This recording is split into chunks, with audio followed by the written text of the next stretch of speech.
ശ്രീലങ്കയിലെ പുനോനയിൽ റെയിൽവേ പാളത്തിന്റെ പണി നടന്നുകൊണ്ടിരിക്കുകയാണ്.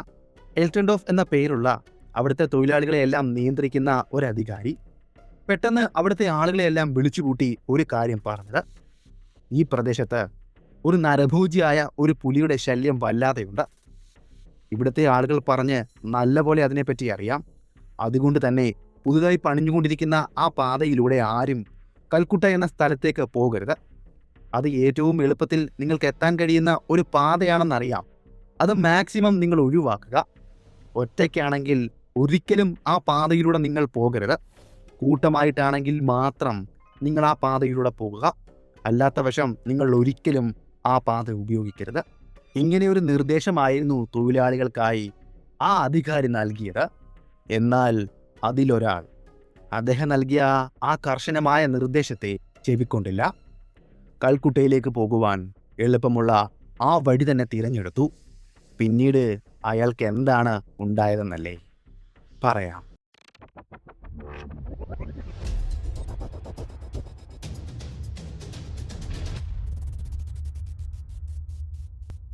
എല്ലാവർക്കും എൻ്റെ നമസ്കാരം. ഇന്ന് നമ്മൾ പറയുവാൻ പോകുന്നത് ഭീതിയുടെയും ധാർഷ്ട്യത്തിൻ്റെയും ഒടുങ്ങാത്ത ആവേശത്തിൻ്റെയും ഒരു പുലിപിടുത്തത്തിൻ്റെ കഥയാണ്. പുനാനയിലെ നരഭോജിയുടെ കഥ. ശ്രീലങ്കയിലെ പുനാനൈ എന്ന സ്ഥലത്തെ ചുറ്റപ്പറ്റിയാണ് ഈ ഭീകരതയുടെ അധ്യായം കുറിക്കപ്പെടുന്നത്. കൃത്യമായി പറഞ്ഞാൽ ഏകദേശം 100 വർഷങ്ങൾക്ക് മുന്നെയാണ് ഈ കഥ നടക്കുന്നത്.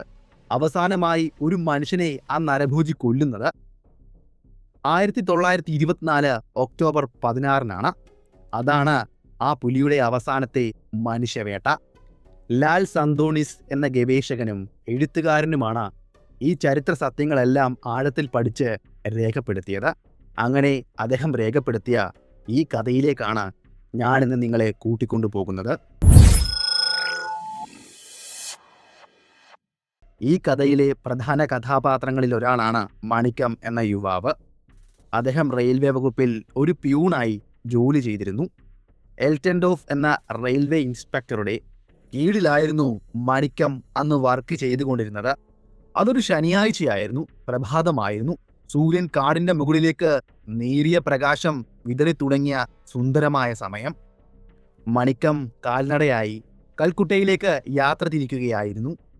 മണിക്കം സഞ്ചരിച്ചുകൊണ്ടിരുന്ന ആ പ്രദേശത്തെ പ്രഭാതത്തിന് ഒരു പ്രത്യേക സൗന്ദര്യമുണ്ടായിരുന്നു.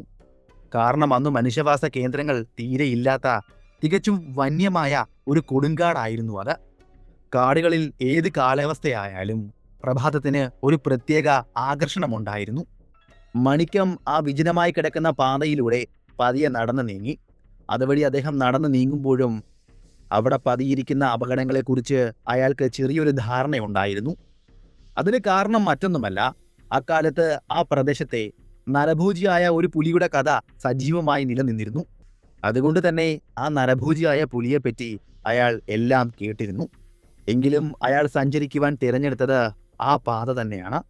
എന്തുകൊണ്ടാണെന്നറിയില്ല. അപ്പോൾ അയാൾക്ക് തോന്നിയത് അങ്ങനെയായിരിക്കാം. ഒരുപക്ഷെ വേഗത്തിൽ കൽക്കുട്ടയിലേക്ക് എത്തിച്ചേരുന്ന പാത അതായതുകൊണ്ടായിരിക്കാം. അല്ലെങ്കിൽ തികഞ്ഞ അലംഭാവത്തിലായിരിക്കാം അയാൾ ആ വഴി തിരഞ്ഞെടുത്തത്. സത്യം പറഞ്ഞാൽ എൽറ്റൻഡോഫ് കർശനമായ ഒരു നിർദ്ദേശം തന്നെ മണിക്കത്തിന് നൽകിയിരുന്നു. റെയിൽവേ ലൈൻ സ്ഥാപിക്കുന്നതുമായി ബന്ധപ്പെട്ട് രൂപപ്പെട്ട പുതിയ പാതയായിരുന്നു അത്. ഇത് അതീവ അപകടകരമായ പാതയാണെന്നും ഒറ്റയ്ക്ക് പോകുമ്പോൾ ഈ വഴി ആരും തിരഞ്ഞെടുക്കരുതെന്നും എൽറ്റൻഡോഫ് കൂടെയുള്ള എല്ലാ ജീവനക്കാർക്കും മുന്നറിയിപ്പ് നൽകിയിരുന്നു. അതിൻ്റെ കൂടെ ഒരു കാര്യം കൂടി അദ്ദേഹം പറഞ്ഞു: നിങ്ങൾ കൂട്ടമായാണ് പോകുന്നതെങ്കിൽ നിങ്ങൾക്ക് സുരക്ഷിതമാണ്. നിങ്ങൾക്ക് ഉറപ്പായും ആ പാതയിലൂടെ സഞ്ചരിക്കാം. എന്നാൽ ഒറ്റയ്ക്കാണെങ്കിൽ നിങ്ങൾ ഒരു കാരണവശാലും ഈ വഴിയിൽ സഞ്ചരിക്കരുത്. എന്നാൽ മണിക്കം തൻ്റെ മേലധികാരി നൽകിയ ആ നിർദ്ദേശം അപ്പാടെ അവഗണിച്ചു. അദ്ദേഹം തിരഞ്ഞെടുത്തത് ആ പുതിയ പാതയിലൂടെ സഞ്ചരിക്കാനാണ്. പ്രഭാതത്തിൻ്റെ ശാന്തതയിൽ മണിക്കം അതിവേഗത്തിൽ നടന്നു. അയാളുടെ തന്നെ ഒരു ലോകത്തായിരുന്നു. അവിടേക്കുള്ള യാത്രയിൽ തൻ്റെ ഏകാന്തതയും ഒറ്റപ്പെടലും മാറാൻ വേണ്ടി ഉച്ചത്തിൽ പാട്ടുപാടുന്നുണ്ടായിരുന്നു, ചൂളമടിക്കുന്നുണ്ടായിരുന്നു. അതീവ സന്തോഷവാനായിരുന്നു മണിക്കം. അപ്പോൾ അദ്ദേഹം സന്തോഷത്തോടെ തന്നെ ആ വഴിയിലൂടെ നടന്നു നീങ്ങി. അങ്ങനെ അയാൾ നടന്നു നീങ്ങുമ്പോഴും പ്രകൃതി അയാൾക്ക് ധാരാളം മുന്നറിയിപ്പുകൾ കൊടുക്കുന്നുണ്ടായിരുന്നു. ഒരു വലിയ അപകടം തന്നെ പിന്തുടരുന്നതിൻ്റെ സൂചനകൾ. എന്നാൽ അതെല്ലാം മണിക്കം അവഗണിച്ചു. അയാൾ വീണ്ടും മുന്നിലേക്ക് നടന്നു നീങ്ങി. കാട്ടിലെ പക്ഷികൾ, പ്രത്യേകിച്ചും ചെറിയ കിളികൾ തുടർച്ചയായി ഒരുതരം അപായ സൂചനകൾ മുഴക്കിക്കൊണ്ടിരുന്നു. കാടിനെക്കുറിച്ച് അല്പമെങ്കിലും അറിവുള്ളവർക്കറിയാം, കിളികളുടെ കളകളാരവങ്ങൾക്ക് ഓരോ സമയവും ഓരോ അർത്ഥമാണുള്ളതെന്ന്. ചില സമയങ്ങളിൽ അത് സന്തോഷത്തിൽ ചിലയ്ക്കുന്നു, ചില സമയങ്ങളിൽ തൻ്റെ കുടുംബാംഗങ്ങളുമായി ബന്ധപ്പെടുവാൻ വേണ്ടി ചിലയ്ക്കുന്നു, മറ്റു ചിലപ്പോൾ മരണത്തെയോ അപകടത്തെയോ സൂചിപ്പിക്കുവാൻ വേണ്ടി അവ ചിലയ്ക്കുന്നു. ആ നിമിഷം മണിക്കത്തെ ചുറ്റിപ്പറ്റി കിളികൾ മുഴക്കിക്കൊണ്ടിരുന്നത് അങ്ങനെയൊരു അപായ സൂചനയായിരുന്നു. എന്നാൽ എന്തുകൊണ്ട് മണിക്കത്തെ പോലുള്ള ഒരാൾ ഈ അപായ സൂചനകൾ ചെവിക്കൊണ്ടില്ല എന്നറിയില്ല. ഒരു പക്ഷേ അയാൾക്ക് അതിൻ്റെ അർത്ഥം മനസ്സിലായിട്ടുണ്ടായിരിക്കില്ല. എന്തുതന്നെ ആയാലും അയാൾക്കൊരു കാര്യം വ്യക്തമായി തന്നെ അറിയാം, ആ പ്രദേശത്ത് ഒരു നരഭോജിയുടെ സാന്നിധ്യം ഉണ്ടായിരുന്നുവെന്ന്. എന്നിട്ടും അയാൾ ഇതൊന്നും ചിന്തിക്കാതെ, അപായ സൂചനകൾ വകവയ്ക്കാതെ വീണ്ടും മുന്നിലേക്ക് നടന്നു. മണിക്കൻ നടന്ന് മുന്നോട്ട് പോകുന്ന വഴി തന്നെ ആയിരുന്നു ആ പുലിയുടെയും വിഹാര കേന്ദ്രം. പതിവ് പോലെ തന്നെ ആ പുലി ആ വഴിയിൽ തന്നെ കാത്തിരിക്കുന്നുണ്ടായിരുന്നു. ദൂരെ വെച്ച് തന്നെ ആ പുലിയുടെ കണ്ണിൽ മണിക്കത്തിൻ്റെ രൂപം പതിഞ്ഞു കഴിഞ്ഞിരുന്നു. തൻ്റെ ഇര തൻ്റെ അരികിലേക്ക് വരുന്നത് കണ്ട ഉടനെ തന്നെ ആ പുലി അടുത്തുണ്ടായിരുന്ന ഒരു കുറ്റിക്കാടിൻ്റെ ഇലച്ചാർത്തുകൾക്കിടയിലേക്ക് പോയി മറഞ്ഞു. അതേ സമയം തന്നെ കാട് തികഞ്ഞ നിശബ്ദതയിലുമായി. കിളികളുടെ കളകളാരവങ്ങളൊന്നും ഒരു നിമിഷത്തേക്ക് അവിടെ കേൾക്കുവാനുണ്ടായിരുന്നില്ല. കാട് തികഞ്ഞ നിശബ്ദതയിലേക്ക് ആഴ്ന്നിറങ്ങി. അത് കുറച്ച് സമയം മാത്രം നീണ്ടു നിൽക്കുന്ന ഒന്നായിരുന്നു. അതിനുശേഷം എല്ലാം പഴയതുപോലെ തന്നെയായി. മണിക്കം പതിയെ ഒന്നും അറിയാതെ, തൻ്റെ മരണം അടുത്തായി കാത്തിരിക്കുന്നതറിയാതെ അവൻ നടന്ന് മുന്നിലേക്ക് നീങ്ങി. എപ്പോഴാണ് ആ പുലിയുടെ പ്രഹരപരിധിയിലേക്ക് ആ മനുഷ്യനെത്തിയത്, അപ്പോൾ കുറ്റിക്കാടിൽ മറഞ്ഞിരുന്ന ആ പുലി അയാൾക്ക് നേരെ കുതിച്ചു ചാടി. പുലിയുടെ കൂർത്ത പല്ലുകളും നഖങ്ങളും മണിക്കത്തിൻ്റെ ശരീരത്തിലേക്ക് ആഴത്തിലിറങ്ങി. ഒന്ന് അനങ്ങാനോ ഒന്ന് കുതിറി മാറുവാനോ മണിക്കത്തിന് സാധിച്ചില്ല. അദ്ദേഹത്തിൻ്റെ ജീവൻ അവിടെ പൊലിഞ്ഞുപോയി. അദ്ദേഹത്തിൻ്റെ മേലധികാരി നൽകിയ മുന്നറിയിപ്പ് അവഗണിച്ചുകൊണ്ട് അയാൾ നടന്നു ചെന്നത് അദ്ദേഹത്തിൻ്റെ മരണത്തിലേക്ക് തന്നെയായിരുന്നു. അതായിരുന്നു പുനൈനയിലെ നരഭോജിയുടെ അവസാനത്തെ നരബലി. 1924 ഒക്ടോബർ 16 ഈ സംഭവം അവിടെ നടന്നത്. പുനോനയിൽ സ്ഥിതി ചെയ്തിരുന്ന പുളനെരുവ മേഖലയിലായിരുന്നു വടികലോകയിലേക്ക് പോകുന്ന റോഡുണ്ടായിരുന്നത്. ഈ പ്രദേശത്ത് മനുഷ്യവാസ കേന്ദ്രങ്ങളൊന്നും തന്നെ ഉണ്ടായിരുന്നില്ല. കാരണം അതൊരു തികഞ്ഞ വനമേഖലയായിരുന്നു. അതുകൊണ്ട് തന്നെ സാധാരണക്കാരായ ആളുകൾ ആരും തന്നെ ആ വഴി സഞ്ചരിക്കാറില്ല. പിന്നെ അതുവഴി സഞ്ചരിക്കുന്നത് തികച്ചും കച്ചവടക്കാർ മാത്രമായിരുന്നു. അതും പുകയിലയും കൊണ്ട് കച്ചവടം ചെയ്യുന്ന ആളുകൾ മാത്രം. ഒരു മൃഗം എപ്പോഴാണ് നരഭോജിയായി മാറുന്നത്? എവിടെ വെച്ചാണ് അത് അതിൻ്റെ ആദ്യത്തെ മനുഷ്യനെ വേട്ടയാടുന്നത്? എങ്ങനെയാണ് മനുഷ്യരക്തത്തോടുള്ള അതിൻ്റെ അടങ്ങാത്ത ആസക്തി വർദ്ധിച്ചു വന്നത്? ഇങ്ങനെയുള്ള ചോദ്യങ്ങൾക്കൊന്നുമുള്ള ഉത്തരം കൃത്യമായി കണ്ടെത്താൻ കഴിയില്ല. എന്നാൽ ജിം കോർബറ്റ് ഈ വിഷയത്തിൽ നിലനിന്നിരുന്ന ഒരു പൊതുവിശ്വാസത്തെ ശക്തമായി എതിർത്തിരുന്നു. പലരും വിശ്വസിച്ചിരുന്നത് ഒരു മൃഗത്തിന് മനുഷ്യൻ്റെ രക്തത്തിൻ്റെ രുചി അറിഞ്ഞാൽ പിന്നെ അത് മറ്റ് മൃഗങ്ങളെ വേട്ടയാടില്ല എന്നാണ്.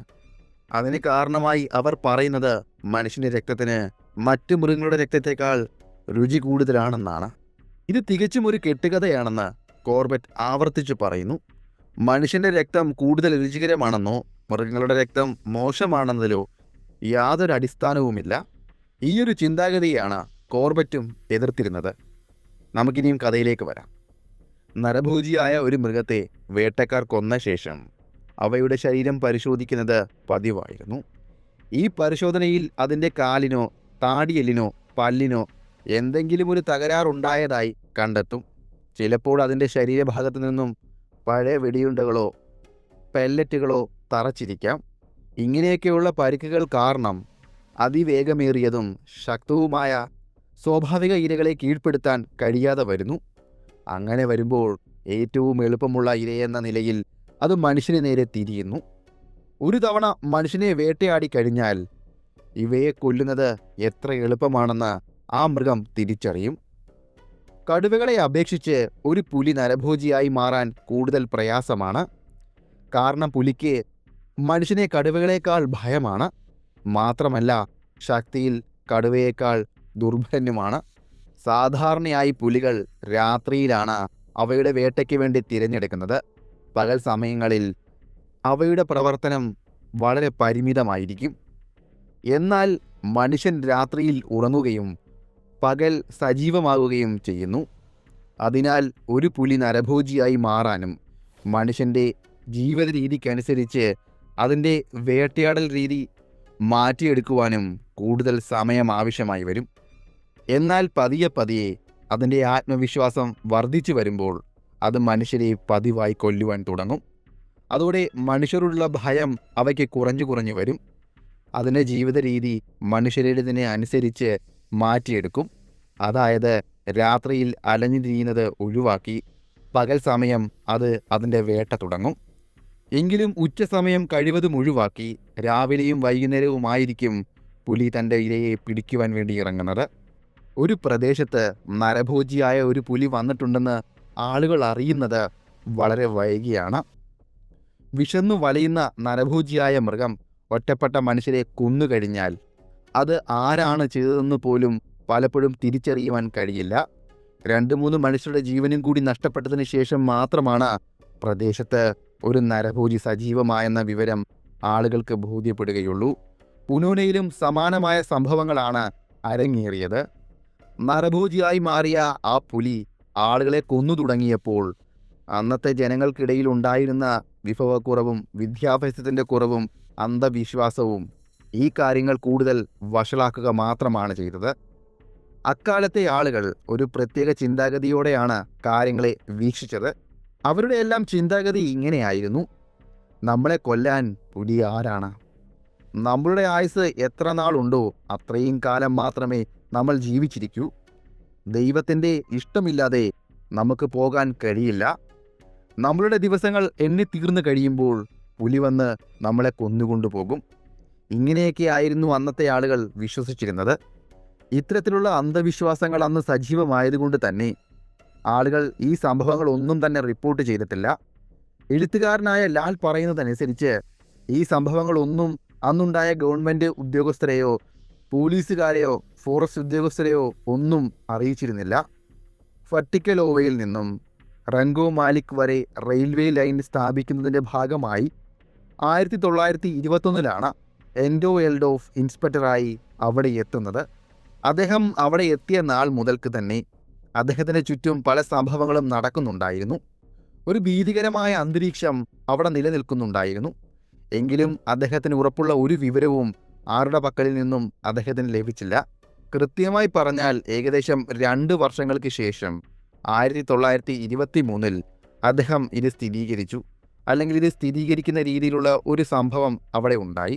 തൻ്റെ കൂടെ തനിക്കൊപ്പം ജോലി ചെയ്തുകൊണ്ടിരുന്ന ഒരാളുടെ വീട്ടിലാണ് സംഭവം നടക്കുന്നത്. അദ്ദേഹത്തിനെ സഹായിക്കുവാൻ വേണ്ടി ഒരു ബാലൻ അയാളുടെ വീട്ടിൽ വരുമായിരുന്നു. പെട്ടെന്ന് ആ ബാലനെ കാണാതായി. അന്വേഷിച്ചപ്പോൾ അവനെ പുലി പിടിച്ചുകൊണ്ടുപോയി എന്ന് ആളുകൾ പറഞ്ഞു. എന്നാൽ അതിന് വേണ്ടത്രയും തെളിവുകൾ അദ്ദേഹത്തിൻ്റെ കൈവശം ഉണ്ടായിരുന്നില്ല. പുലി ആയിരിക്കാം അവനെ പിടിച്ചുകൊണ്ടുപോയത് എന്ന വെറും സംശയം മാത്രമായിരുന്നു എല്ലാവർക്കും ഉണ്ടായിരുന്നത്. എന്നാൽ അധികം താമസിക്കാതെ തന്നെ എൽറ്റൻഡോഫിന് കൃത്യമായ ഒരു തെളിവ് ലഭിച്ചു. അതെന്താണെന്നല്ലേ? അത് ഒരു കഥയാണ്. വനപാതയിലൂടെ 2 പേർ നടന്നു പോയിക്കൊണ്ടിരുന്നതിൻ്റെ കൂട്ടത്തിൽ ഒരു പുലി അവരെ ആക്രമിച്ചു. ഭാഗ്യം കൊണ്ട് ഒരാൾ രക്ഷപ്പെട്ടു. മറ്റേയാളെ പുലി പിടിച്ചുകൊണ്ടുപോയി. പുലിയുടെ കയ്യിൽ നിന്നും രക്ഷപ്പെട്ട് ഓടി വന്ന ആൾ നൽകിയ തെളിവുകളാണ് എൽറ്റൻഡോഫിൻ്റെ കയ്യിൽ ആധികാരികമായി എന്ന് പറയുവാനുണ്ടായിരുന്നത്. ഈ സംഭവം അവിടെ നടന്നതോടെ, തെളിവുകളെല്ലാം അദ്ദേഹത്തിന് ലഭിച്ചതോടെ പ്രദേശത്ത് ഒരു നരഭോജിയായ പുലിയുടെ സജീവമായ സാന്നിധ്യമുണ്ടെന്ന് അദ്ദേഹത്തിന് മനസ്സിലായി. അത് വെറും ഒരു കെട്ടുകഥയല്ല എന്നും അത് സത്യമാണെന്നും അദ്ദേഹത്തിന് ബോധ്യപ്പെട്ടു. എൽറ്റൻഡോഫ് പിന്നെ ഒട്ടും താമസിച്ചില്ല. ഈ വിവരം അടുത്തുള്ള ഫോറസ്റ്റ് ഓഫീസിൽ വിവരം അറിയിച്ചു. പുനോനയിൽ ഒരു നരഭോജി പുലി സജീവമായിരിക്കുന്നു എന്ന വിവരം ഗവൺമെൻറ്റിൻ്റെ ഗസറ്റിൽ ആദ്യമായി രേഖപ്പെടുത്തുന്നത് അപ്പോൾ മാത്രമായിരുന്നു. റിപ്പോർട്ട് ചെയ്യപ്പെട്ടതിന് ശേഷവും കൊലപാതകങ്ങൾ തുടർന്നു.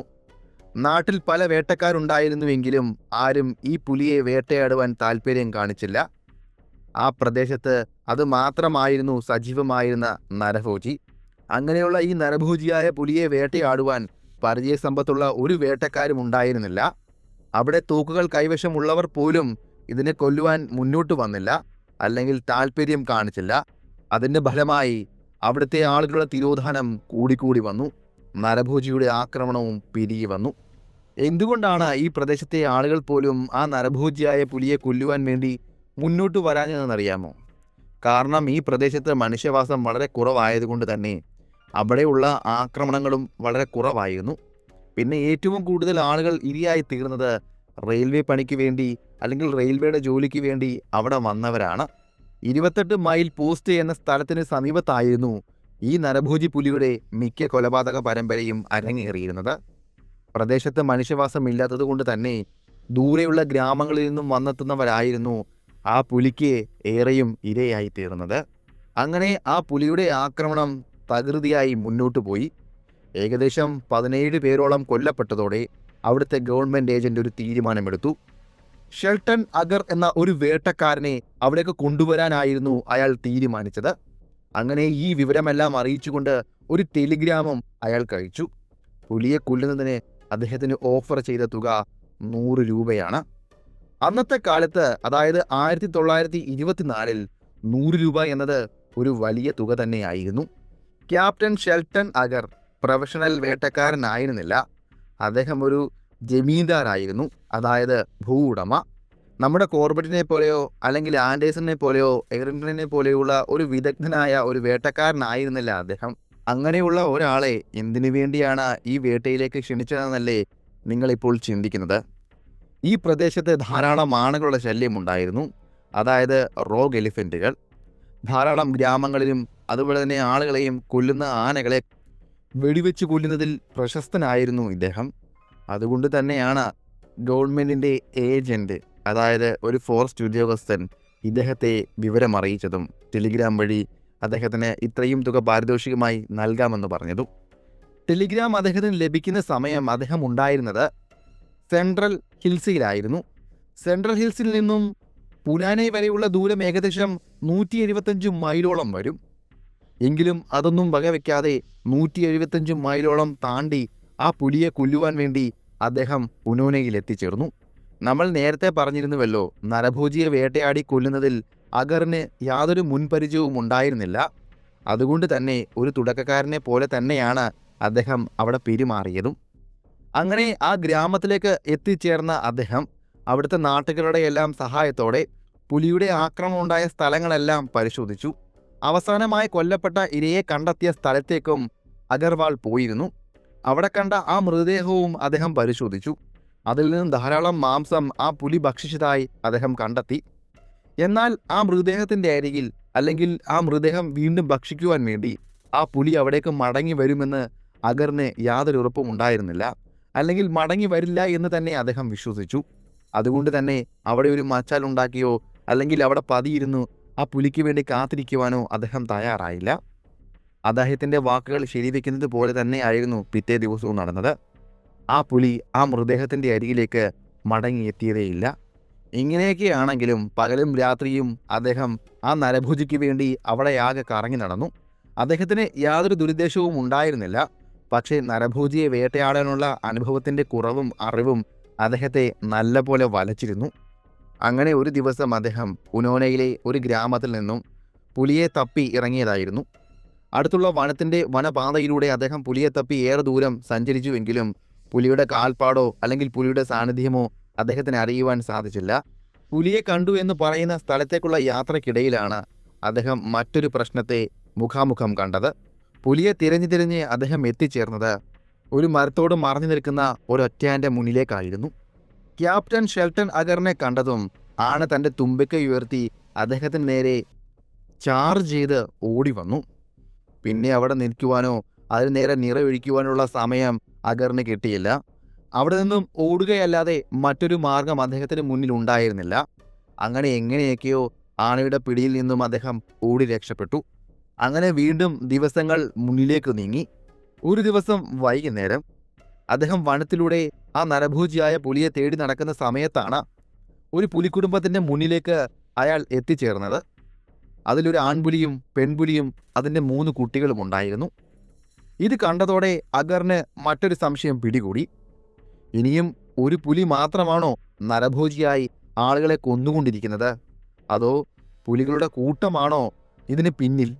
അതായത് തൻ്റെ മുന്നിൽ നിൽക്കുന്ന ഈ പുലിക്കുടുംബമായിരിക്കുമോ മനുഷ്യരെ കൊന്നു തിന്നുകൊണ്ടിരിക്കുന്നത്, അവയും അവയുടെ കുട്ടികളും കൂടി ചേർന്ന്? അതുകൊണ്ട് തന്നെ ഒട്ടും സമയം പാഴാക്കാതെ തൻ്റെ കൈവശം ഉണ്ടായിരുന്ന റൈഫിലെടുത്ത് ആദ്യം ആൺപുലിയെയും പിന്നെ പെൺപുലിയെയും അതിൻ്റെ 3 കുട്ടികളെയും അദ്ദേഹം വെടിവെച്ച് കൊന്നു. ശരിക്കും പറഞ്ഞാൽ അതൊരു ദൗർഭാഗ്യകരമായ സംഭവമാണ്. എഴുത്തുകാരൻ പറയുന്നത് പ്രകാരം അഗറിന് അങ്ങനെ സംഭവിച്ചത് അയാൾ ഒരു തുടക്കക്കാരനായതുകൊണ്ട് തന്നെയാണെന്നാണ്. കാരണം ഇതിനു മുന്നേ നരഭോജിയായ ഒരു പുലിയെ വേട്ടയാടിയുള്ള പരിചയമൊന്നും അദ്ദേഹത്തിനുണ്ടായിരുന്നില്ല. അതുകൊണ്ട് തന്നെ നരഭോജിയായ പുലികളെ തിരിച്ചറിയാനുള്ള കഴിവും അദ്ദേഹത്തിനില്ല. നമ്മുടെ കഥയിലെ അഗർ പുനോനയിൽ കറങ്ങി നടക്കുന്ന അതേ സമയം തന്നെയാണ്, അല്ലെങ്കിൽ അതേ കാലഘട്ടത്തിൽ തന്നെയാണ്, അതായത് 1924 അതേ കാലഘട്ടത്തിൽ തന്നെയാണ് ജിം കോർബറ്റ് രുദ്രപ്രയാഗിലെ നരഭോജിയെ വെടിവെക്കുവാൻ വേണ്ടി ആ പ്രദേശത്ത് അലഞ്ഞു നടന്നതും. കോർബറ്റ് അപ്പോഴേക്കും നരഭോജികളെ കൊന്ന് വേട്ടയാടി വലിയ പരിചയസമ്പത്ത് തന്നെ ഉണ്ടാക്കിയിരുന്നു. 1907 ചെമ്പാവത്ത് നരഭോജിയെയും 1910-11 കാലഘട്ടത്തിൽ പനാർ, മുക്തേശ്വരം നരഭോജികളെയും അദ്ദേഹം കൊന്നിരുന്നു. എന്നാൽ നിർഭാഗ്യകരമെന്ന് പറയട്ടെ, ഷെൽട്ടർ അഗർവാളിന് കോർബറ്റിനെ കുറിച്ചോ അദ്ദേഹം നടത്തിയ വേട്ടകളെക്കുറിച്ചോ യാതൊരു അറിവും ഉണ്ടായിരുന്നില്ല. അതിന് കാരണം മറ്റൊന്നുമായിരുന്നില്ല, ഈ സംഭവം നടക്കുന്ന കാലഘട്ടത്തിൽ കോർബറ്റ് എഴുതുവാൻ തുടങ്ങിയിരുന്നില്ല. കോർബറ്റ് കാടുകളെക്കുറിച്ചും നരഭോജികളെക്കുറിച്ചുമുള്ള അറിവുകൾ ഒരു പുസ്തകമാക്കി എഴുതുവാൻ തന്നെ തീരുമാനിച്ചത് 1944 മാത്രമാണ്. അതായത് അദ്ദേഹത്തിൻ്റെ വിലപ്പെട്ട അറിവുകൾ സാധാരണക്കാരിലെത്താൻ വളരെ വൈകിയിരുന്നു. അഗറിനെ പോലുള്ള നല്ല ഉദ്ദേശത്തോടെ കാട്ടിലേക്ക് പോയ പല വേട്ടക്കാർക്കും നരഭോജിയെ പിന്തുടരുമ്പോൾ ശ്രദ്ധിക്കേണ്ട കാര്യങ്ങളെക്കുറിച്ച് യാതൊരു അറിവും ഉണ്ടായിരുന്നില്ല. അതിന് കാരണങ്ങളേറെയുണ്ട്. നമ്മൾ ആൻഡേഴ്സൻ്റെയോ അല്ലെങ്കിൽ കോർബറ്റിൻ്റെയോ പുസ്തകങ്ങൾ വായിക്കുമ്പോൾ വേട്ടയാടുന്നതിന് മുന്നേയുള്ള സമയങ്ങളിൽ വിവരശേഖരണം എത്ര പ്രധാനപ്പെട്ടതാണെന്ന് നമുക്ക് മനസ്സിലാക്കാൻ സാധിക്കും. കാരണം അവരിരുവരും വേട്ടയാടാൻ, അതായത് ഒരു നരഭോജിയെ വേട്ടയാടാൻ പോകുന്നതിന് മുന്നേ അവിടുത്തെ ഗ്രാമത്തിലെ ഗ്രാമീണരോടും മറ്റുള്ളവരോടുമെല്ലാം ആ നരഭോജിയെക്കുറിച്ച് കൂടുതൽ വിവരങ്ങൾ ചോദിച്ചു മനസ്സിലാക്കും. അവൻ്റെ സ്വഭാവങ്ങളും അവൻ വരാനിടയുള്ളതും അവൻ പ്രധാനമായി പിടിച്ച ഇരകളും എല്ലാം ചോദിച്ചു മനസ്സിലാക്കും. ഇങ്ങനെയുള്ള വിവരങ്ങൾ ആ നരഭോജിയായ മൃഗത്തെ വേട്ടയാടുമ്പോൾ ഇത് വളരെ ഉപകാരപ്പെടും. നരഭോജി കൊല്ലുന്ന ഒരു മൃഗമാണോ അതോ പല മൃഗമാണോ എന്ന് സ്ഥിരീകരിക്കണം. നരഭോജിയുടെ കാൽപ്പാടുകൾ പരിശോധിക്കുക വഴി തെറ്റായ ഒരു പുലിയെ കൊല്ലുന്നത് ഒഴിവാക്കാമായിരുന്നു. പോകുന്ന വഴിയിൽ കാണുന്നവരിൽ നിന്നുമെല്ലാം നരഭോജിയായ ആ മൃഗത്തെപ്പറ്റിയുള്ള വിവരങ്ങൾ ശേഖരിക്കണം. ഒരു ഉദാഹരണം ഞാൻ പറയാം. മോഹൻ നരഭോജിയെപ്പറ്റി കേട്ടിട്ടില്ലേ? നമ്മൾ ഇതിനു മുന്നേ ചെയ്ത ഒരു കഥ തന്നെയാണ് ജിം കോർബറ്റിൻ്റെ. കടുവ രാത്രിയിൽ വേട്ടയാടുവാൻ പോകുമ്പോൾ അത് പ്രത്യേകതരം ശബ്ദമുണ്ടാക്കുമെന്ന് നാട്ടുകാർ കോർബറ്റിനോട് പറഞ്ഞിരുന്നു.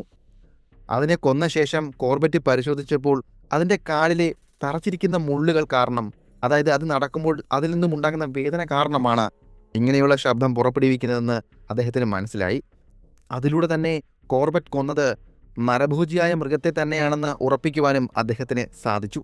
ഇങ്ങനെയുള്ള പുലിയെപ്പറ്റിയുള്ള യാതൊരു വിവരങ്ങളും അഗറിനെ പോലെയുള്ള പല വേട്ടക്കാർക്കും ലഭ്യമല്ലായിരുന്നു. അതുകൊണ്ട് തന്നെ അദ്ദേഹം കാൽപ്പാടുകൾ നോക്കി പുലിയെ കണ്ടെത്താനോ താൻ ഇപ്പോൾ അവിടെ കൊന്നിട്ട 5 പുലികളുടെ കാൽപ്പാടുകൾ മണിക്കത്തെ ആക്രമിച്ച പുലിയുടെ കാൽപ്പാടുകളുമായി ഒത്തുപോകുന്നുണ്ടോ എന്ന് പരിശോധിക്കുവാനും അദ്ദേഹം ശ്രമിച്ചില്ല. അദ്ദേഹത്തിന് ദൈവത്തെ വിശ്വാസമായതുകൊണ്ട് തന്നെ പല രാത്രിയിലും രാവിലെകളിലുമെല്ലാം നരഭോജിയെ എവിടെയെങ്കിലും വെച്ച് കണ്ടുമുട്ടുമെന്ന വിശ്വാസത്തിൽ അദ്ദേഹം കാട്ടിലൂടെ അങ്ങനെ വീണ്ടും അലഞ്ഞു നടന്നു. അവിടെയുള്ള പ്രദേശത്തെ ആളുകളുമായെല്ലാം അഗർ സംസാരിച്ചു. ഒരു പ്രശ്നമുണ്ട്. അദ്ദേഹം സംസാരിച്ചവരും മിണ്ടിയവരുമായ ആളുകൾ ആരും തന്നെ ആ പുലിയെ നേരിട്ട് കണ്ടവരായിരുന്നില്ല. ഇങ്ങനെ ആഴ്ചകളോളം അദ്ദേഹം ആ പരിസര പ്രദേശങ്ങളിൽ ആ പുലിയെ അന്വേഷിച്ച് കറങ്ങി നടന്നു. യാതൊരു പ്രയോജനവും ഉണ്ടായില്ല. അതുകൊണ്ട് തന്നെ തൻ്റെ തിരച്ചിൽ അവസാനിപ്പിച്ച് തിരികെ തൻ്റെ സ്ഥലത്തേക്ക് പോകണമെന്ന് അദ്ദേഹം വല്ലാതെ ആഗ്രഹിച്ചു. അല്ലെങ്കിൽ അദ്ദേഹത്തിന് പോകേണ്ടി തന്നെ വന്നു. കാരണം അദ്ദേഹത്തിന് ചില ജോലികൾ അവിടെ ചെയ്തു തീർക്കുവാനുണ്ടായിരുന്നു. അവിടുത്തെ ഗ്രാമത്തിലെ ആളുകളോട്, അതായത് അവിടെ വിരലിലെണ്ണാവുന്ന ആളുകൾ മാത്രമായിരുന്നു ആ സമയത്ത് താമസിച്ചിരുന്നത്, അവരോടെല്ലാം അഗർ പറഞ്ഞു, ഞാൻ തിരികെ പോകുകയാണ്.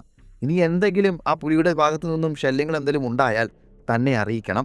താൻ അപ്പോൾ തന്നെ ഇവിടേക്ക് തൻ്റെ തോക്കുമായി മടങ്ങിയെത്താമെന്ന് അവർക്ക് വാക്ക് നൽകി. അഗർ പോയ ശേഷം പുലി കൂടുതൽ ആളുകളെ കൊന്നു. 1924 ഒക്ടോബർ 16 അഗറിന് മറ്റൊരു ടെലിഗ്രാം ലഭിച്ചു. ഇത്തവണ ഗവൺമെൻറ് ഏജന്റ് തന്നെയായിരുന്നു അദ്ദേഹത്തിന് ടെലിഗ്രാം അയച്ചത്. പക്ഷേ അതിലുണ്ടായിരുന്ന ആവശ്യം മറ്റൊന്നായിരുന്നു. ആ പ്രദേശത്ത് ഒരു കൊമ്പനാനയുടെ ശല്യം വല്ലാതെ ഉണ്ടെന്നും അവിടേക്ക് താങ്കൾ വരണമെന്നും ആനയെ അവിടെ നിന്ന് കൊന്നൊഴിവാക്കണമെന്നുമായിരുന്നു ആ ടെലിഗ്രാമിലുണ്ടായിരുന്നത്. അതിനുള്ള മറുപടി അഗർ നൽകിയപ്പോൾ അദ്ദേഹത്തിന് മറ്റൊരു വിവരം കൂടി ലഭിച്ചു. നരഭോജി 16 ആളുകളെ കൊന്നു എന്ന വിവരമായിരുന്നു അദ്ദേഹത്തിന് ലഭിച്ചത്. നമ്മൾ കഥയുടെ തുടക്കത്തിൽ ഒരു മണിക്കത്തിൻ്റെ കഥ പറഞ്ഞിരുന്നില്ലേ?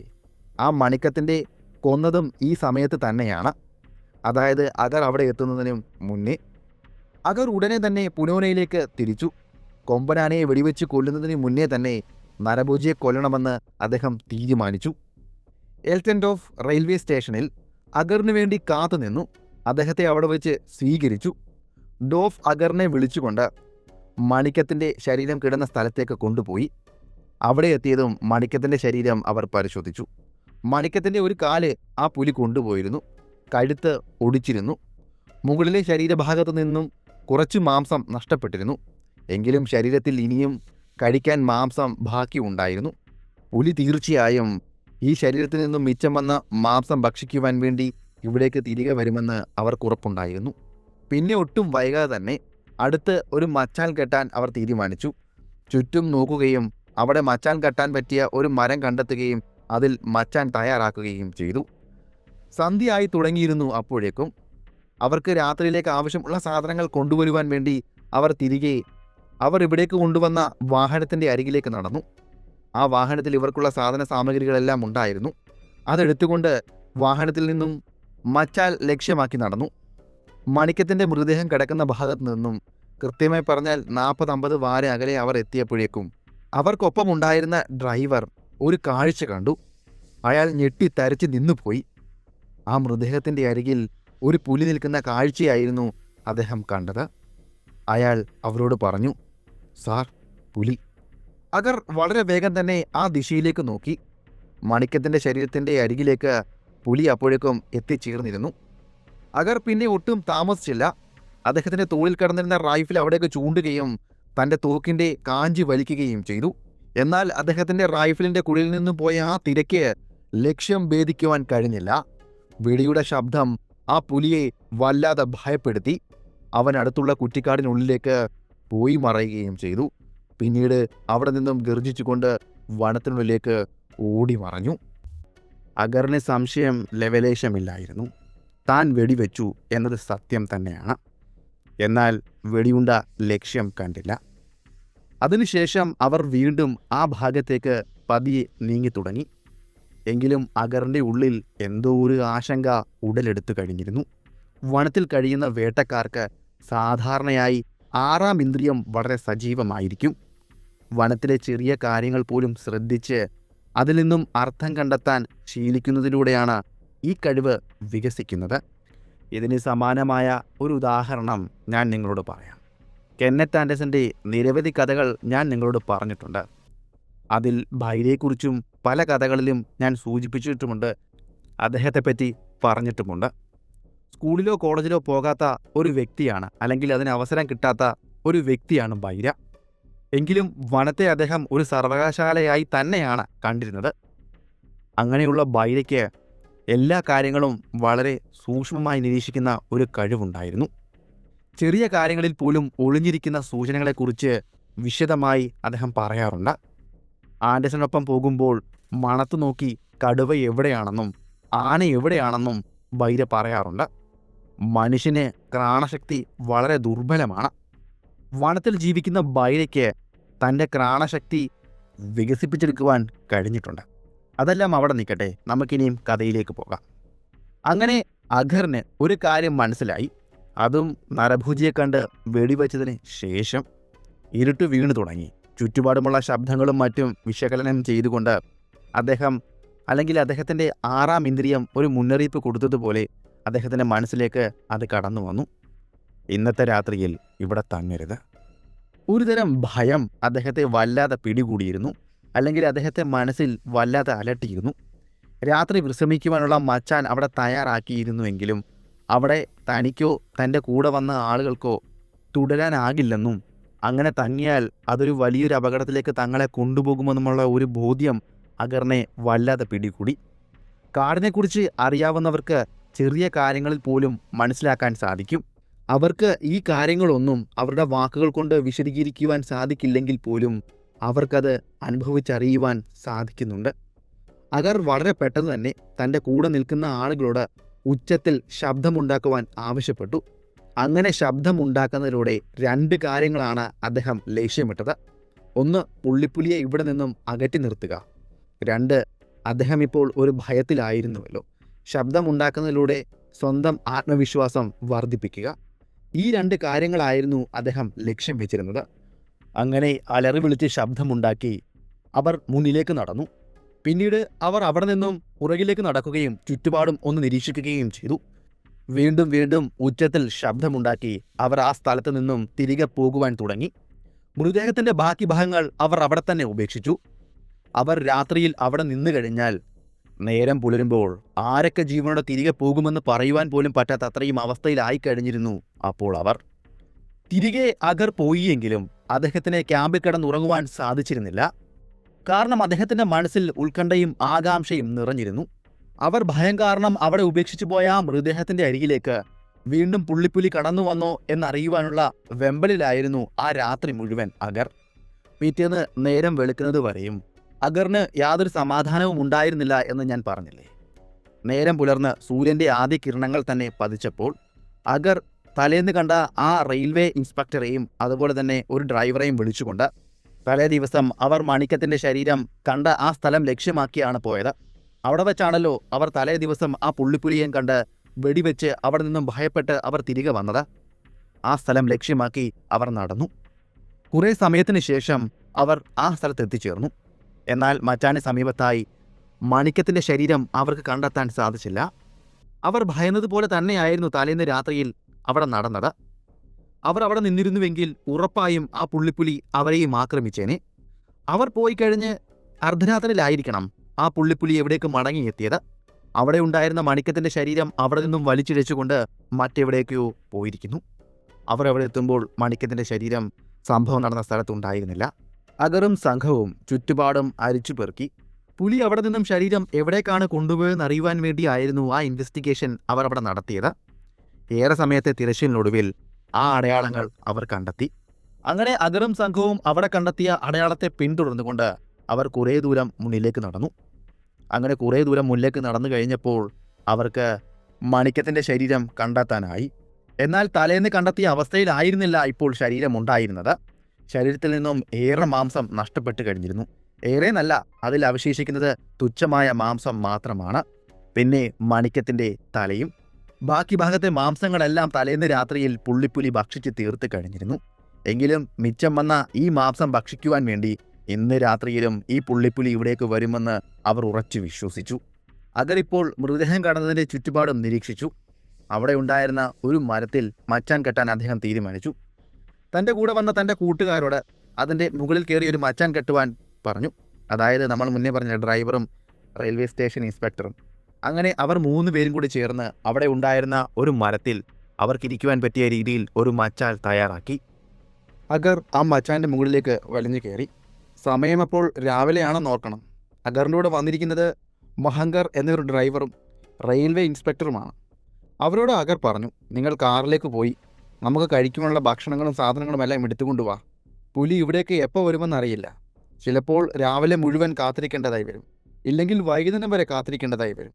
അതുമല്ല എങ്കിൽ രാത്രിയിലും ആ പുലിക്ക് വേണ്ടി ഇവിടെ കാത്തിരിക്കേണ്ടതായി വരും.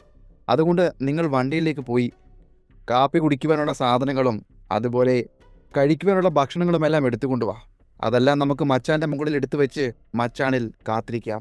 അങ്ങനെ അഗർ പറഞ്ഞതനുസരിച്ച് ഡ്രൈവറും റെയിൽവേ ഇൻസ്പെക്ടറും അവരുടെ കാർ കിടന്ന ഭാഗം ലക്ഷ്യമാക്കി അവർ നടന്നു നീങ്ങി.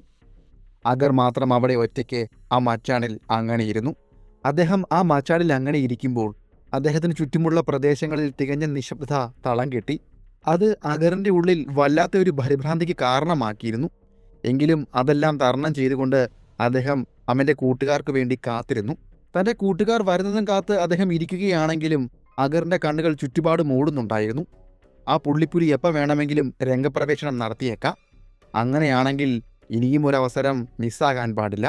സാധാരണഗതിയിൽ ആളുകൾക്ക് കാടിനുള്ളിലേക്ക് പോകുമ്പോൾ സമയക്കുറവ് അനുഭവപ്പെട്ടതായി കേട്ടിട്ടുണ്ട്. കാരണം അവരുടെ പരിവേഷണങ്ങളിലും മറ്റും മുഴുകി നിൽക്കുമ്പോൾ അവർക്ക് സമയം ഒന്നിനും തികയാതാകും. എന്നാൽ അഗറിൻ്റെ കാര്യത്തിൽ അങ്ങനെ ആയിരുന്നില്ല. അഗറിൻ്റെ കൈവശം ധാരാളം സമയമുള്ളതുപോലെ തോന്നി. ഓരോ സെക്കൻഡുകൾ പോലും വലിച്ച് ഇഴഞ്ഞു നീങ്ങുന്നത് പോലെയാണ് അദ്ദേഹത്തിന് തോന്നിയത്. വനത്തിൻ്റെ ഉള്ളിൽ അദ്ദേഹം മുമ്പും ഇതുപോലെ ക്യാമ്പ് ചെയ്തിട്ടുണ്ട്, അല്ലെങ്കിൽ മച്ചാനിൽ കാത്തിരുന്നിട്ടുണ്ട്. അന്നൊന്നും അദ്ദേഹത്തിന് ഇങ്ങനെയൊന്നും തോന്നിയിട്ടില്ല. അഗറിൻ്റെ പക്കൽ നിന്നും പോയ ഡ്രൈവറും ആ ഫോറസ്റ്റ് ഇൻസ്പെക്ടറും ഇവിടേക്ക് തിരികെ എത്തുവാൻ ഏകദേശം 2 മണിക്കൂറോളം എടുക്കുമെന്ന് അഗറിന് അറിയാമായിരുന്നു. ഈ 2 മണിക്കൂർ എങ്ങനെ തള്ളി നീക്കുമെന്നാണ് അദ്ദേഹത്തിന് അറിയാൻ വയ്യാത്തത്. അഗർ മച്ചാനിൽ ഇരുന്നു കൊണ്ട് ചുറ്റുപാടും തൻ്റെ കണ്ണുകളും ചെവികളും കൂർപ്പിച്ച് വെച്ചുകൊണ്ട് ഓരോ പ്രദേശവും അരിച്ചു പെറുക്കിക്കൊണ്ടിരുന്നു. ചുരുക്കം പറഞ്ഞു കഴിഞ്ഞാൽ തൻ്റെ കാഴ്ച പരിധിക്കുള്ള എല്ലാ ഇടവും, എല്ലാ മുക്കിലും മൂലയിലുമെല്ലാം അദ്ദേഹത്തിൻ്റെ കണ്ണുകൾ ചെന്ന് കഴിഞ്ഞിരുന്നു. അവിടെയെല്ലാം സൂക്ഷ്മമായി അദ്ദേഹം പരിശോധിക്കുകയും ചെയ്തു. തൻ്റെ ഉള്ളിൽ നിറഞ്ഞു നിന്ന പേടിയും പരിഭ്രാന്തിയും കാരണം ആ മരത്തിൽ നിന്നും ഇറങ്ങി ഓടിയാലോ എന്ന് പോലും അഗറിന് തോന്നിയിട്ടുണ്ട്.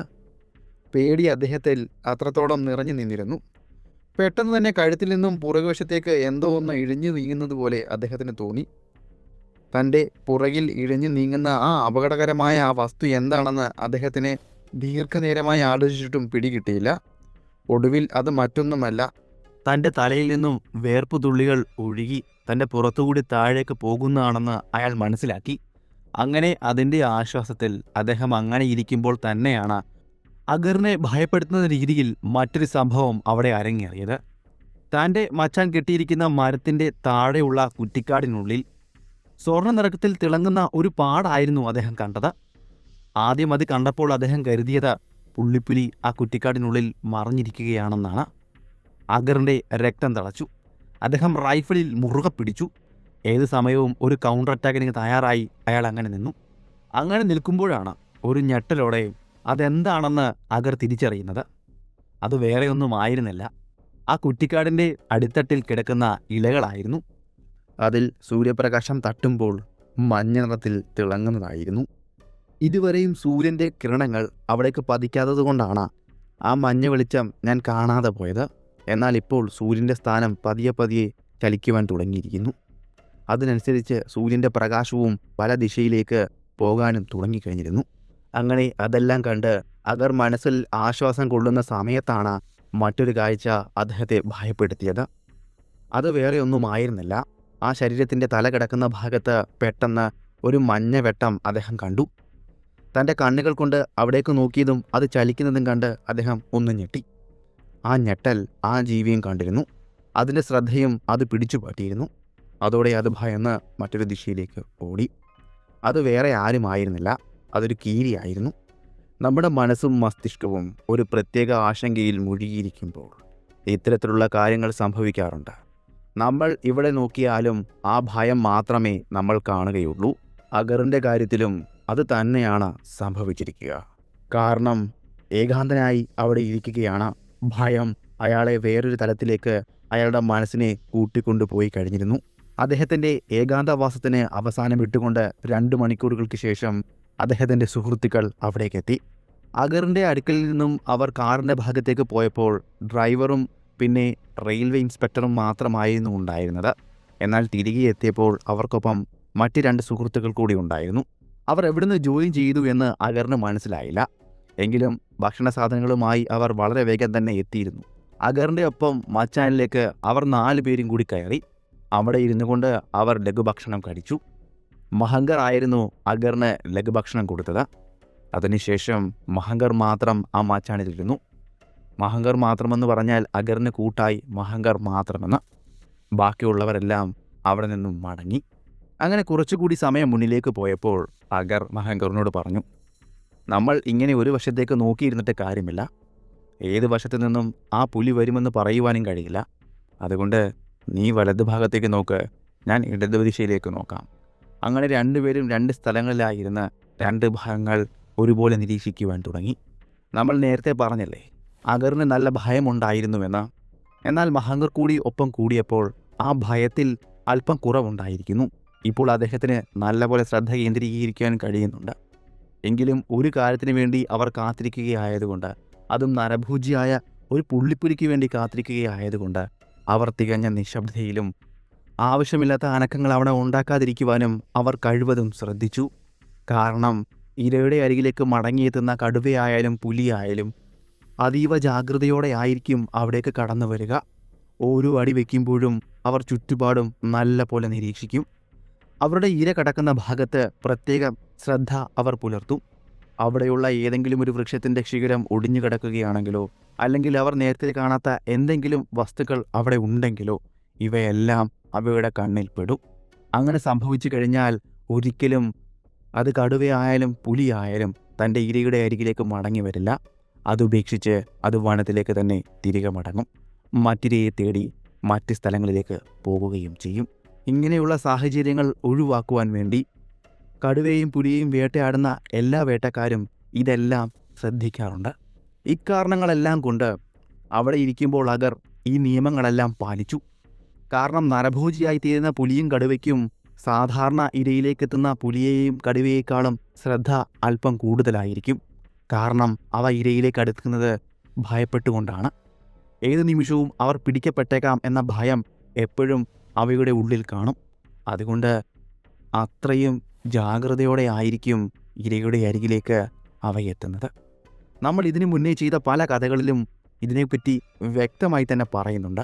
അങ്ങനെ വനത്തിൻ്റെ നിശബ്ദതയിൽ ചുറ്റുപാടുമുള്ള പ്രദേശങ്ങളെല്ലാം അവർ നിരീക്ഷിച്ചു കൊണ്ടേയിരുന്നു. കുറ്റിക്കാടുകളും വള്ളിപ്പടർപ്പുകളും എല്ലാം. അതുപോലെ ആ മൃതദേഹത്തിൻ്റെ അരികിലേക്ക് എവിടെ നിന്നെങ്കിലും ഒരു ചലനം എത്തുന്നുണ്ടോ എന്നും അവർ നോക്കുന്നുണ്ട്. അങ്ങനെ സമയം പതിയെ പതിയെ മുന്നിലേക്ക് നീങ്ങി. അഗർ തികഞ്ഞ ജാഗ്രതയിലാണ്, ആകാംക്ഷയിലാണ്. ഏത് നിമിഷവും ആ പുള്ളിപ്പുലി അത് പിടിച്ചിട്ട ഇരയുടെ അരികിലേക്ക് വരുമെന്ന് അയാൾക്ക് നല്ല ഉറപ്പുണ്ടായിരുന്നു. അങ്ങനെ കാത്തിരിക്കുന്നതിൻ്റെ കൂട്ടത്തിൽ പെട്ടെന്ന് കുറച്ച് കറുത്ത പുള്ളികൾ അയാളുടെ ശ്രദ്ധയിൽപ്പെട്ടു. ആദ്യം അഗർ ഗൗനിച്ചില്ല. കാരണം മുന്നേ സംഭവിച്ചതുപോലെ സംഭവിക്കുകയാണോ എന്ന് അദ്ദേഹം ഭയപ്പെട്ടു. എങ്കിലും അദ്ദേഹം തൻ്റെ കണ്ണുകൾ തിരുമ്മി വ്യക്തമായി വീണ്ടും വീണ്ടും അവിടേക്ക് നോക്കി. അതെ, താൻ കാണുന്നത് മിഥ്യയല്ല, ഇത് പുള്ളിപ്പുലി തന്നെയാണ്, അദ്ദേഹം ഉറപ്പിച്ചു. അഗർ പതിയെ മഹങ്കറിനെ തട്ടി. മഹങ്കറിനോട് അങ്ങോട്ട് നോക്കാൻ പറഞ്ഞു. ആ മൃതദേഹം കടന്ന ഭാഗത്തു നിന്നും കുറച്ചു മാറിയാണ് ആ പുലി ഇപ്പോൾ നിൽക്കുന്നത്. അവനിപ്പോൾ ഉറ്റുനോക്കുന്നത് ആ മാംസ കഷ്ണത്തിലേക്കാണ്. നമ്മൾ മുന്നേ പറഞ്ഞല്ലോ, അവിടെ ഒരുപാട് മാംസമൊന്നും ഉണ്ടായിരുന്നില്ല, കുറച്ച് മാംസം മാത്രമായിരുന്നു ഉണ്ടായിരുന്നത്. അവൻ്റെ കണ്ണുകൾ പോകുന്നത് ആ മാംസത്തിലേക്കുമാണ്. മഹങ്കർ പതിയെ അഗറിൻ്റെ റൈഫിൾ എടുത്ത് കൈകളിലേക്ക് കൊടുത്തു. 470 കാലിബറുള്ള ഒരു റൈഫിലായിരുന്നു അഗർ അപ്പോൾ യൂസ് ചെയ്തുകൊണ്ടിരുന്നത്. അഗർ തൻ്റെ റൈഫിൾ കൈകൾ കൊണ്ട് വാങ്ങിച്ചു. പതിയെ തോളിലേക്ക് എടുത്തുയർത്തി വെച്ചു. ചുറ്റുപാടും തികഞ്ഞ നിശബ്ദതയിലേക്ക് പോകുന്നത് പോലെ അഗറിന് തോന്നി. അതിൻ്റെ ബാരൽ ആ പുലിയുടെ നേരെ തന്നെ ചൂണ്ടി നിർത്തി. ഓരോ നിമിഷവും അദ്ദേഹം ആ പുലിയുടെ ചലനങ്ങൾ അങ്ങനെ വീക്ഷിച്ചു കൊണ്ടിരുന്നു. ആ മച്ചാനിലിരിക്കുന്ന അവരെ ആ പുലി ഒരിക്കലും കണ്ടിരുന്നില്ല. പുലി ഇരുന്നിരുന്ന ഭാഗത്തു നിന്നും പതിയെ പതിയെ മുന്നിലേക്ക് നടന്നു വരുവാൻ തുടങ്ങി. ആ പുലിയുടെ ശ്രദ്ധ മുഴുവൻ ആ മാംസകഷ്ണത്തിലേക്ക് മാത്രമായിരുന്നു. കാരണം ഇപ്പോൾ അവൻ വലിയ വിശപ്പിലായിരിക്കാം. അഗർ കൃത്യമായ ഒരവസരത്തിന് വേണ്ടി കാത്തിരിക്കുകയാണ്. അയാളുടെ ക്ഷമ നശിക്കുവാൻ തുടങ്ങി. തൻ്റെ തോക്കിൻ്റെ ബാരൽ ആ പുലിയെ തന്നെ ഫോളോ ചെയ്തു വരികയാണ്. ആ പുലി എപ്പോഴാണോ ആ മൃതദേഹത്തിൻ്റെ അരികിലേക്ക് എത്തിച്ചേർന്നത്, അപ്പോൾ അഗർ തൻ്റെ തോക്കിൻ്റെ കാഞ്ചിയിൽ വെച്ചിരുന്ന വിരൽ അമർത്തി. അത്രയും നേരം കൊടിയ നിശബ്ദതയിലായിരുന്ന വനം പെട്ടെന്ന് ഞെട്ടിവിറയ്ക്കുന്നത് പോലെ ഉണർന്നു. ഭൂമി പൊട്ടി പിളരുന്നത് പോലെ, ഇടിനാദം ഭൂമിയിലേക്ക് വന്നിറങ്ങുന്നത് പോലെ ആ വനം ആകെ നിന്നു വിറച്ചു. ആ ശബ്ദം മറ്റൊന്നിൻ്റെയും ആയിരുന്നില്ല. അഗറിൻ്റെ റൈഫിലിൽ നിന്നും മുതിർന്ന വെടിയുണ്ട പോയതിൻ്റെ ശബ്ദമായിരുന്നു അത്. അഗർ തൻ്റെ റൈഫിലിൻ്റെ കുഴൽ ചൂണ്ടി വെച്ചിരുന്നത് ആ പുലിയുടെ നെഞ്ചിലേക്ക് തന്നെയായിരുന്നു. ശരിക്കും പറഞ്ഞാൽ തൻ്റെ റൈഫിൽ കൃത്യമായി തന്നെ ആ പുലിയുടെ ചങ്ക് തകർത്ത് കഴിഞ്ഞിരുന്നു. ശബ്ദം ആ പുലിയുടെ അരികിലേക്ക് എത്തുന്നതിന് മുന്നേ തന്നെ അവൻ ഭൂമിയിലേക്ക് വീണ് കഴിഞ്ഞിരുന്നു. പിന്നീട് അവിടെ നിന്നും ഒരനക്കമോ ശബ്ദമോ ഒന്നും ഉണ്ടായില്ല. കുറച്ച് സമയം കൂടി അഗറും ബഹങ്കറും ആ മച്ചാനിൽ അങ്ങനെയിരുന്നു. നമ്മൾ മുന്നേ പറഞ്ഞിട്ടില്ലേ, ഇങ്ങനെ കുറച്ച് വേട്ടക്കാരുണ്ട്. വെടിവെച്ച് കഴിഞ്ഞാലും അല്പസമയം കൂടി അവർ മച്ചാനിൽ കാത്തിരിക്കും. കാരണം ആ നരഭോജിക്ക് ജീവനുണ്ടെങ്കിൽ അവരരികിലേക്ക് ചെല്ലുമ്പോൾ ഒരവസാന പോരാട്ടവും അത് നടത്തും. ഒരു പക്ഷേ വേട്ടക്കാരൻ്റെ ജീവൻ അവസാനിക്കുവാൻ അത് മതി. അതൊഴിവാക്കുവാൻ വേണ്ടി ആയിരിക്കണം അഗറും തൻ്റെ സുഹൃത്തും അവിടെ തന്നെ അങ്ങനെ ഇരുന്നത്. അങ്ങനെ കുറച്ച് സമയങ്ങൾക്ക് ശേഷം അവർ പതിയെ മച്ചാനിൽ നിന്നും താഴേക്കിറങ്ങി. ചത്തുകിടക്കുന്ന പുലിയുടെ അരികിലേക്ക് അവർ നടന്നു. അതിൻ്റെ അരികിൽ എത്തിച്ചേർന്നു. അഗറിൻ്റെ മുഖത്ത് ഒരു ചെറു പുഞ്ചിരി അപ്പോഴേക്കും വിടർന്നു കഴിഞ്ഞിരുന്നു. അതെ, താൻ ഉതിർത്ത ആ ഷോട്ട് കൃത്യമായി തന്നെ പുലിയുടെ ചങ്ക് തകർത്തുകൊണ്ട് അപ്പുറത്തേക്ക് പോയി കഴിഞ്ഞിരുന്നു. അതുകൊണ്ട് തന്നെ രണ്ടാമതൊരു ഷോട്ട് കൂടി ഉതിർക്കേണ്ട ആവശ്യം അഗറിന് വന്നില്ല. അവർ ആ പുലിയുടെ ശരീരം അളന്നു.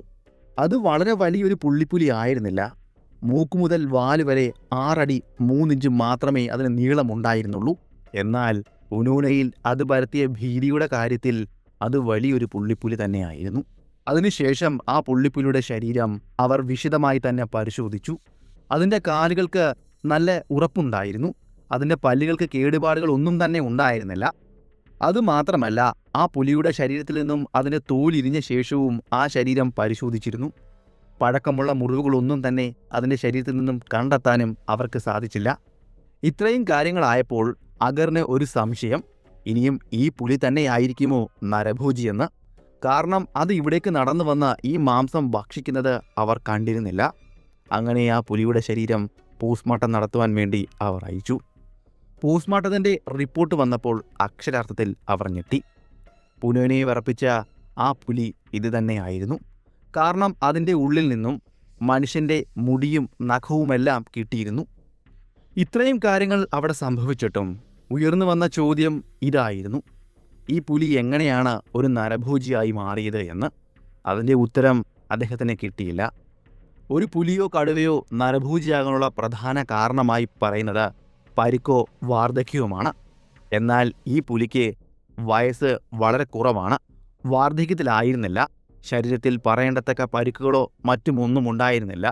പല്ലുകളും നഖങ്ങളും പൂർണ്ണമായിരുന്നു. എന്നിട്ടും ഇതെങ്ങനെയാണ് നരഭോജിയായി മാറിയത്? ഇതിനിടയിലാണ് അഗർ ശ്രീലങ്കയിലെ ഉടന നരഭോജിയെക്കുറിച്ച് ഓർത്തത്. തീർത്ഥാടനത്തിന് പോകുന്ന റോഡിൽ തീർത്ഥാടകരെ മാത്രമായിരുന്നു ആ പുലി കൊന്നിരുന്നത്. അവരെ അല്ലാതെ മറ്റൊരു മനുഷ്യരെയും ആ പുലി കൊന്നതിൻ്റെ റിപ്പോർട്ടുകളൊന്നും ഉണ്ടായില്ല. തീർത്ഥാടകർ ആ പ്രദേശത്ത് പുലി സജീവമായതറിഞ്ഞ് അല്ലെങ്കിൽ മനസ്സിലാക്കി അവർ മുൻകരുതലുകളെടുത്തു. എന്നുവെച്ചാൽ കൂട്ടമായി മാത്രം അതുവഴി സഞ്ചരിക്കുവാൻ തുടങ്ങി. അതോടുകൂടി ആ പുലി മനുഷ്യരെ പിടിക്കുന്നതും അവസാനിപ്പിച്ചു. പിന്നീട് അഗർ അവിടെ നടത്തിയ ഒരു അന്വേഷണത്തിൽ അദ്ദേഹത്തിന് അറിയുവാൻ സാധിച്ചത് ഇതാണ്: ഒരു സമയത്ത് ഈ പ്രദേശത്ത് കോളറ നല്ലപോലെ വ്യാപിച്ചിരുന്നു. അപ്പോൾ നിരവധി മനുഷ്യർ മരിച്ചിരുന്നു. അങ്ങനെ മരിച്ചവരെ ഒരുമിച്ച് സംസ്കരിക്കുവാൻ സ്ഥലമില്ലാത്തതുകൊണ്ട് തന്നെ അവർ പലരുടെയും ശരീരം വനങ്ങളിൽ ഉപേക്ഷിച്ചിരുന്നു. ഒരു പക്ഷേ അങ്ങനെ ഉപേക്ഷിക്കപ്പെട്ട മൃതശരീരങ്ങൾ പുലി ഭക്ഷിച്ചിട്ടുണ്ടാകാം. അങ്ങനെയായിരിക്കാം ഉഡാന നരഭോജിയും പുനനൈ നരഭോജിയുമെല്ലാം ഉണ്ടായത്. ഇതൊരു സംശയം മാത്രമാണ്. ഒരുപക്ഷേ ഇങ്ങനെയും ആയിരിക്കുകയില്ല ഈ നരഭോജി രൂപപ്പെട്ടത്. അതിന് മറ്റെന്തെങ്കിലും കാരണങ്ങളുണ്ടാകാം.